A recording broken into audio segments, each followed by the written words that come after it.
Hi, boys and girls. It's Rabbi Alon Ferenczi speaking to you from Heska Emunah Synagogue for your Shabbat party. Let's start with a song we haven't done in a while, the days of the week.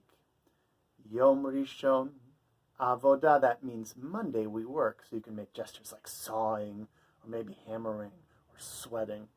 Yom Rishon Avodah, Yom Sheni, that's Monday, we work. Yom Shlishi, Tuesday, Avodah.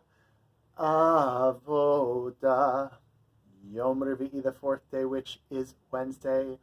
Avodah. Yom Chamishi, Thursday. Avodah, work. Yom Shishi, Friday. Avodah. Then we do something special on Shabbat. Yom Shabbat, Yom Menucha, a day for rest.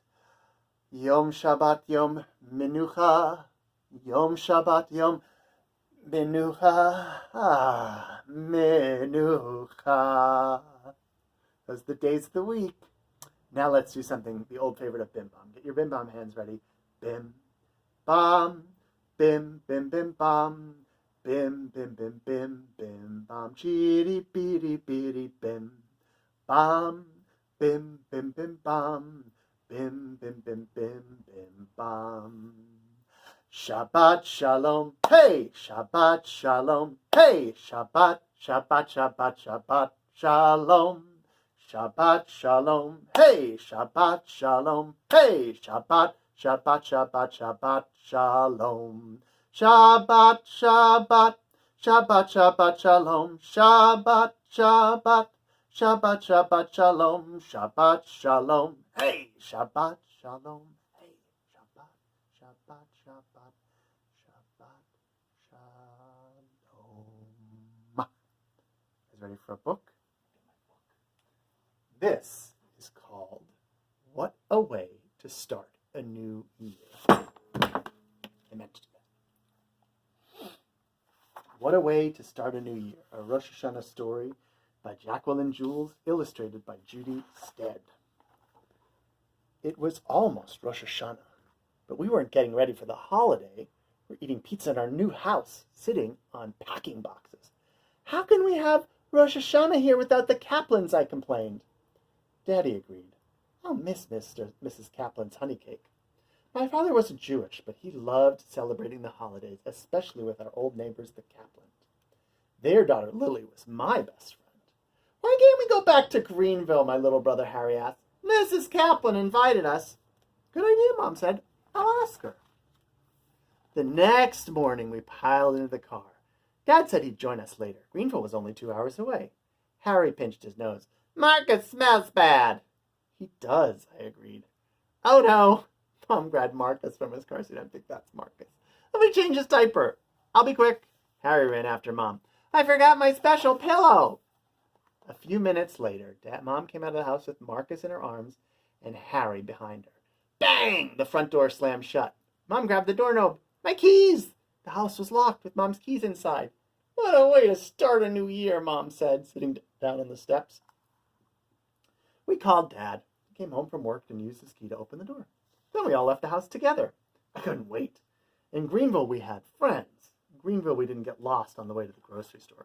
Sounded like they moved to a new town. That is hard. Unfortunately, we didn't get very far. Bumpity bump, boom. The back tire was flat. Dad pulled off the road. Oh, what a way to start the new year, Dad said. We called a tow truck. By the time the tire was fixed, it was too late to drive to Greenville.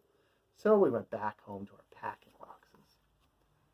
It doesn't quite feel like Rosh Hashanah here, I told Mom.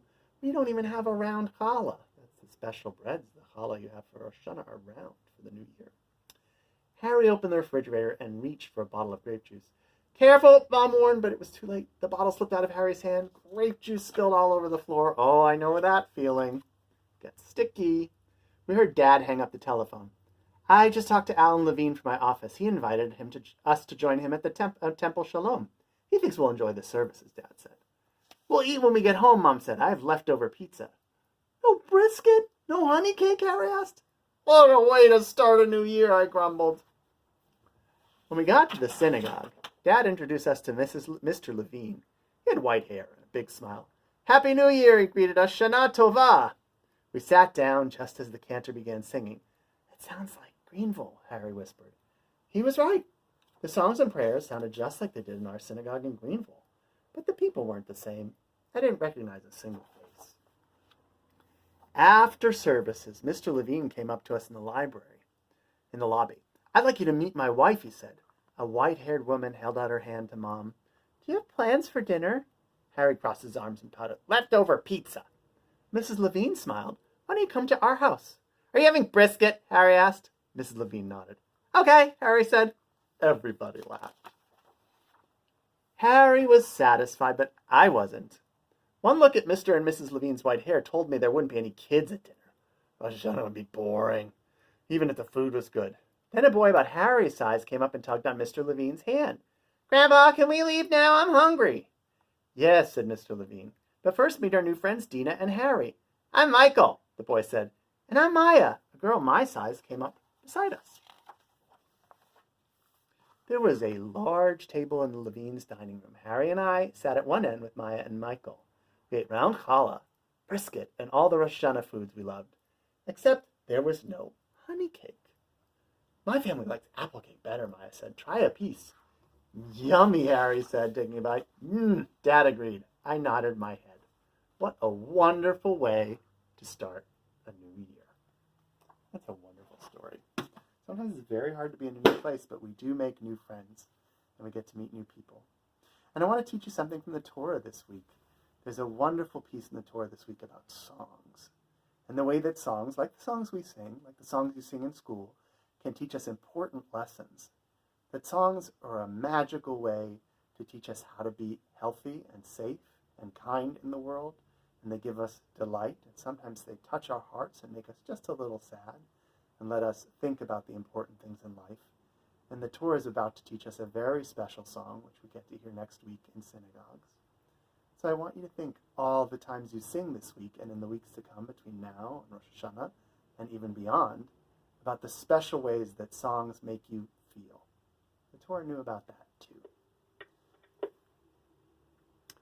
Let's just finish our root time together with a Shabbat Shalom song.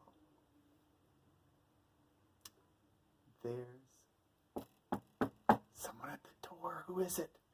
There's a dinosaur knocking at my door. Knocking 1, 2, 3. There's a dinosaur knocking at my door, and she wants to spend Shabbat with me. Oh, first we light the candles, then we drink the wine, then we eat the challah, and have a real good time. There's a dinosaur knocking at my door. Knocking 1, 2, 3. There's a dinosaur knocking at my door, and she wants to spend Shabbat with me. Okay, another special surprise. We've done it once before. Let's do it again. Ready for the shofar, boys and girls?